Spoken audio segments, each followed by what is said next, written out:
Hi friends, we're talking about the shapes this week, in addition to our weather. So we're going to figure out how they tie together. But first we're going to take a look at this. This is a packet of shapes. And there's lots of shapes on the front, but this one is a square. This is how you spell square, S-Q-U-A-R-E. And we're just exposing you to that, meaning that we're letting you see what it looks like and what the shape is. You don't have to memorize it. You don't have to know it all the time. Just kind of look at the word and know what it means. So what you're going to use is you can use a crayon, or you can decorate any way you want, and you're going to find all the squares on this page. There's also a pentagon, which is, let's count the sides. 1, 2, 3, 4, 5 sides. 5 sides. Sorry about that, friends. And then there's an oval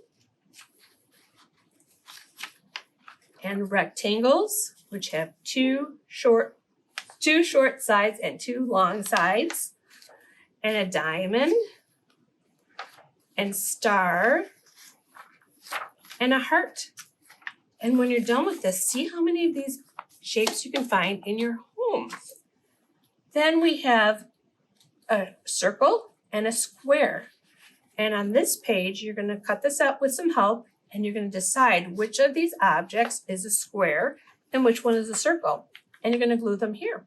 The squares go here, the circles go here. Then the other one is triangle and rectangle. And on the next page are objects that are triangle shaped and rectangle shaped. So you can have an adult help you if you'd like to cut it out, or you can do it yourself. Then we have this fun craft to make a sunshine, which talks about our weather. A sun is a very important item to have with our weather.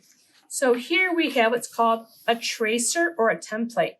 So an adult can help you cut this out. And then there's a yellow circle.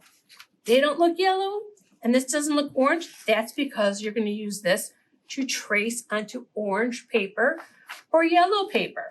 And then you're going to put it together and have the sun. Have fun, friends. Bye.